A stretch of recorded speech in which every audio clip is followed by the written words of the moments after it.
할렐루야. 오늘은 그 에레미야 21장부터 39장까지입니다. 좀 복잡하고 어렵고 그렇지만 우리가 잘 정리해 가면서 해봅시다. 1번 생명의 길과 사망의 길 이렇게 두었습니다. 21장 1절에서 2절 보면 여호와께서 에레미야에게 말씀이 임하니라. 시드기야 왕이 말기야의 아들 바스울과 제사장 마아세야의 아들 스바냐를 에레미야에게 보내니라. 2절 함께 읽겠습니다. 시작. 바벨론의 느부갓네살 왕이 우리를 치니 청컨대 너는 우리를 위하여 여호와께 간구하라. 여호와께서 혹시 그의 모든 기적으로 우리를 도와 행하시면 그가 우리를 떠나리라 하니 이랬어요. 계속 그 에레미야를 통해서 말씀하고 있지만 느부갓네살 왕이 떠나가도록 간구하는 거, 이건 기도의 문제가 아니라고 했어요. 이미 하나님께서 결정하신 문제입니다. 그래서 나를 철저하게 돌아보고 회개하고 말씀에 순종해야 할 문제입니다. 그래서 우리의 그 기도의 형태가 이러지 않느냐, 뻔히 답은 나와 있는데 굳이 기도를 해서 하나님의 뜻에 맞지 않고 내 뜻에 맞는 그런 문제 해결형의 기도를 구하면 안 될 것이다 라는 것들을 우리가 여기서 좀 이렇게 볼 수 있고요.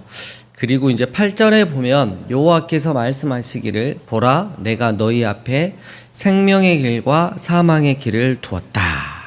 그래서 간단하게 생명의 길은 바벨론 포로로 끌려가는 겁니다.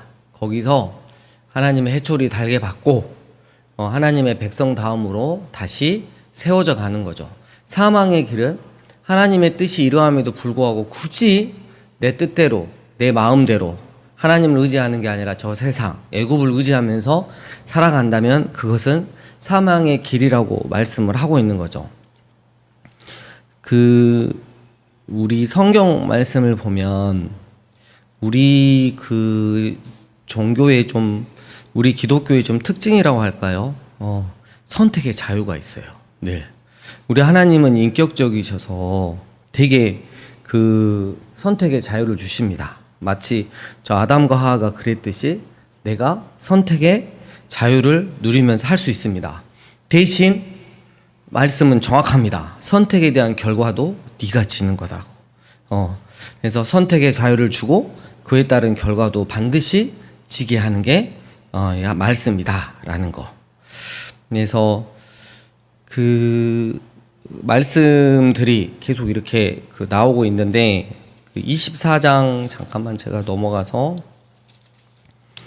8절에서 23장 28절 보면 제가 조금만 읽어볼게요.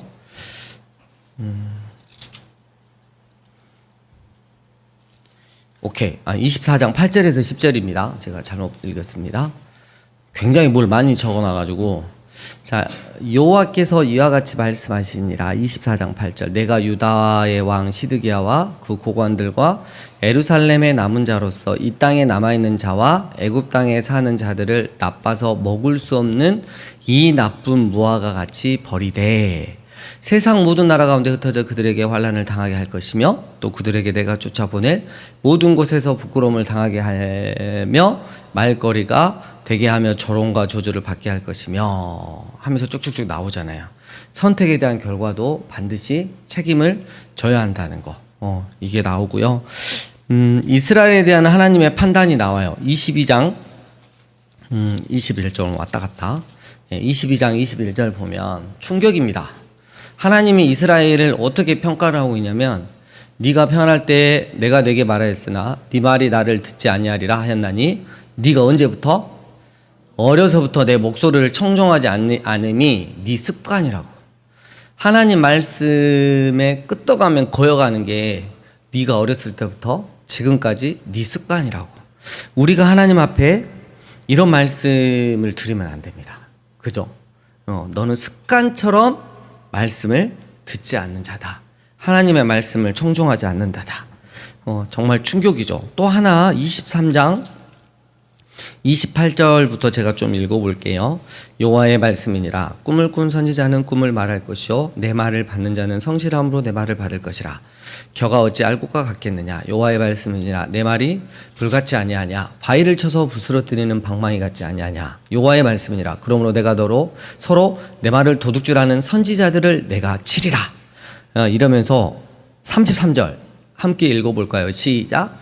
이 백성이나 선지자나 제사장이 내게 물어 이르기를 여호와의 엄중한 말씀이 무엇인가 묻거든 너는 그들에게 대답하기를 엄중한 말씀이 무엇이라 묻느냐. 여호와의 말씀에 내가 너희를 버리리라 하셨고 이랬어요. 하나님이 이스라엘 백성들에 대한 판단은 뭐냐면 이스라엘 백성들은 늘 우리 영혼의 폐부를 찌르는 살아계신 우리를 살리려고 하는 그 말씀을 뭐라 그러냐면 정말 짜증나고 부담스러운데 진짜 맨날 이런 말씀이야. 정말 부담이 된다고. 이게 이스라엘의 특징이었다는 겁니다. 하나님께서는 이스라엘에게 대해서 네가 어렸을 때부터 하나님 말씀 안 듣는 게 네 습관이고 또 하나는 너를 위해서 하는 말씀인데 꼭 그 말씀을 부담되는 말씀이라고 하고 짜증을 낸다고. 그래서 이제부터 내가 결정을 했다. 너를 내가 부담스럽게 여기겠다. 이렇게 이야기를 하시는 거죠. 여기서 우리가 잘 체크를 해보아야 됩니다. 두 번째로 넘어가겠습니다. 참 선지자와 거짓 선지자 이렇게 이야기가 나오는데 25장 3절 먼저 한번 읽겠습니다. 유다의 왕 아몬의 아들 요시야 왕 13째부터 오늘까지 20 동안 여호와의 말씀이 내게 임하기로 내가 너희에게 꾸준히 일렀으나 너희가 뭐 했다? 그렇죠. 그래서 11장 이 모든 땅이 폐허가 되어 놀랄 일이 될 것이며 이 민족들은 70년 동안 바벨론의 왕을 섬기리라. 여호와의 말씀이니라. 70년이 끝나면 내가 바벨론의 왕과 그의 나라와 갈대인의 땅을 그 죄악으로 말미암아 벌하여 영원히 폐허가 되게 하되 내가 그 땅을 향하여 선언한 바 곧 에레미야가 모든 민족을 향하여 애언하고 이 책에 기록한 나의 모든 말을 그 땅에 임하게 하리라 이랬어요. 그래서 보면 23년 동안 하나님의 말씀을 꾸준히 에레미야가 일렀으나 하나님의 말씀에 순종하지 않았다. 그래서 하나님께서는 이렇게 하시겠다라고 말씀을 하고 계세요. 여기서 우리가 명심해야 되는 거, 여호와 하나님, 그 주님, 내가 그 여호와 하나님의 말씀에 순종하든 불순종하든 주님은 여전히 온 세상을 당신 뜻대로 다스리시고 구원하시기도 하며 심판하실 주님이시라는 거. 주님은 결코 바뀌지 않는다는 거. 그러면 누가 바뀌어야 되냐? 우리가 믿음으로 바뀌어야 되는 거죠. 자, 이 세상 가운데 지금 이제 에레미야가 살던 그 시대 가운데도 그렇지만 참 선지자와 거짓 선지자들이 있습니다. 26장 8절 보면 참 선지자 에레미야가 하나님의 말씀을 그렇게 바로바로 전하는데 8절 에레미야가 여호와께서 명령하신 말씀을 모든 백성에게 전하기를 마침에 제사장들과 선지자들과 모든 백성이 그를 붙잡고 이르되 네가 반드시 어떻게 해야 되리라? 아이고 그래요. 그러니까 하나님의 말씀을 바르고 반듯하게 전하면 왜 그렇게 그 말씀이 부담스럽고 받기가 힘든지. 여기서 더 나아가서 이스라엘 백성들은 에레미야한테 네가 죽어야 하리라. 저놈의 주동아리를 내가 어떻게 해버려야겠다. 이렇게 되는 거죠. 그 당시에 또 참 선지자가 26장 18절에 누가 있었다? 모레셋 사람 누구? 미가서 기억하시죠? 그리고 또 한 사람 죽임을 당한 20절 두 번째 줄 누가 있었다? 그렇죠. 이렇게 있었어요. 그러면 거짓 선지자는 어떠냐? 28장 1절에 나가요. 누구 나오죠? 28장 1절에 누구? 이 하나냐 같은 놈아 막 이렇게 말 하나냐 이렇게 거짓 선지자 뭐라 그러냐면 2절 만군의 여호와 이스라엘 하나님이 이같이 일러 말씀하시기를 내가 바벨론의 왕 멍에를 꺾었느니라. 내가 바벨론의 왕 느부갓네살이 이곳에서 빼앗아 바벨론으로 옮겨간 여호와의 성전 모든 기구를 몇 년 안에? 야, 이거 뭔가 하나님한테 직접 다 계시를 받은 것 같지 않아요? 1년 안에 돌아오리라. 너무 멋있어. 근데 하나님 입장에서 얘가 거짓 선지자. 왜냐하면 하나님은 그런 말씀 하신 적이 없기 때문에. 그래서 에레미야가 그러죠. 9절에 평화를 애원하는 선지자는 그 예언자의 말이 응한 후에야 그가 진실로 여호와께서 보내신 선지자로 인정받게 되리라. 그랬더니 하나냐가 열받아가지고 선지자 에레미야 목에서 멍에를 빼앗아 꺾고, 다시 한번 말합니다. 11절 모든 백성 앞에서 하나냐가 말해 이르되 여호와께서 누가? 여호와께서 이와 같이 나한테 말씀하셨다. 특별히 말씀하셨다. 내가 2년 안에 모든 민족의 목에서 바벨론 왕 느부갓네살의 멍에를 이와 같이 꺾어버리라. 슬프죠. 여러분, 근데 우리가 여기서 좀 체크해봐야 하는 게 뭐냐면, 하나님의 이름을 좀 앞세우면서 특별한 경험이나 계시를 받았다고, 이 하나냐처럼 하나님이 나한테 말씀하셨다고 우월함, 영적 우월감을 가지고 쫙 말씀하시는 것 같잖아요. 예. 근데 하나님 입장에서는 너는 거짓 선지자다 그래요. 그러니 그러는 것보다 차라리 말씀 그대로 오늘의 현실을 분석하며 이스라엘이 왜 이렇게까지 될 수밖에 없었고 하나님의 해초리를 당할 수밖에 없으며 그래서 그 해초리를 달게 받고 우리가 살아가야 한다는 그 에레미야의 말이 저는 더 진실성 있게 다가오거든요.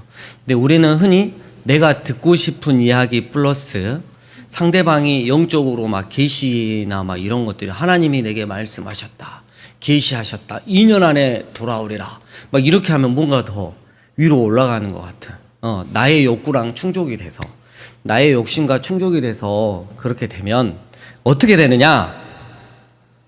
16절 끝부분에 네가 금년에 죽으리라 하셨느니라 하더니 선지자 하나냐가 그의 7째 달에 죽었다라 이랬어요.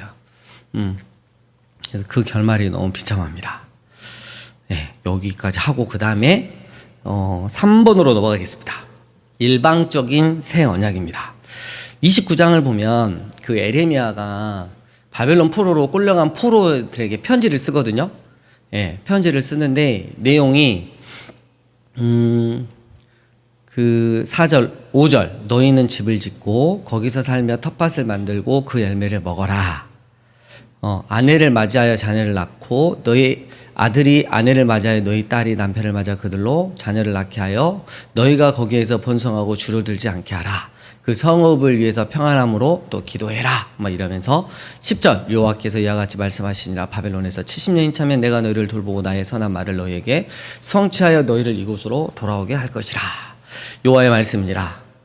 여러분 보시면 하나님은 이스라엘을 너무 말 안 들어가지고 그 나라를 멸망을 시키고 바벨론 포로 종생활을 시키는데 가서 얘기를 하고 평안하래. 그곳에서 특별히 지켜주시는 거야. 완전히 그냥 노예 같은 생활이 아니라 특별 자치구역을 만들어가지고 거기서 살게 해주세요. 그래갖고 왜 우리가 이렇게 됐을까? 하나님 앞에 우리가 우상을 섬겼고 하나님 말씀에 순종하지도 않았구나. 그래서 우리가 이런 걸 당했구나 라면서 회개할 수 있는, 돌아올 수 있는 시간을 주고 70년의 때가 차면 또 다시 돌아오게 하셔가지고 그들을 다시 세워주실 그 하나님이라는 거예요. 우리 하나님 마음이 이렇다는 거죠. 보통 이런 마음을 우리는 부모님에게서, 정상적인 부모님에서 분명히 우리는 찾아볼 수가 있습니다. 그래서 11절, 11절 함께 읽겠습니다. 11절 여호와의 말씀이니라. 시작. 여호와의 말씀이니라. 너희를 향한 나의 생각을 내가 아나니 평안이요 재앙이 아니니라. 너희에게 미래와 희망을 주는 것이니라. 아멘. 하나님의 이 계획, 하나님의 이 신실하심을 의심할 필요가 없습니다. 그죠? 네. 그래서 우리를 혼내셔도 결국은 우리를 사랑하셔서 구원하기 위함이라는 거. 그래서 그 이야기가 30장 10절 계속해서 보겠습니다. 여호와의 말씀이니라. 그러므로 나의 종 야곱아 너는 두려워하지 말라. 이스라엘아 놀라지 말라. 내가 너를 먼 곳으로부터 구원하고 네 자손을 잡혀가 있는 땅에서 구원하리니 야곱이 돌아와서 태평과 안락을 누릴 것이며 두렵게 할 자가 없으리라. 11절 보면 다른 사람은 멸망시켜도 너만은 멸망시키지 아니하리라. 이 하나님의 애틋한 마음. 22절 너희는 내 백성이 되겠고 나는 너희들의 하나님이 되리라. 그러면서 31장 31절부터 33절 1차적으로는 바벨론 포로로 끌려갈 이스라엘이지만 2차적으로는 예수 그리스도를 통해 구원받는 하나님의 백성을 뜻합니다. 함께 읽어보도록 하겠습니다. 31에서 33절 시작. 여호와의 말씀이니라. 내가 이스라엘 집과 유다 땅에 새 언약을 맺으리라. 이 언약은 내가 그들의 조상들의 손을 잡고 애굽 땅에서 인도하여 내던 날에 맺은 것과 같지 아니한 것은 내가 그들의 남편이 되었어도 그들이 내 언약을 깨뜨렸습니다. 여호와의 말씀이니라.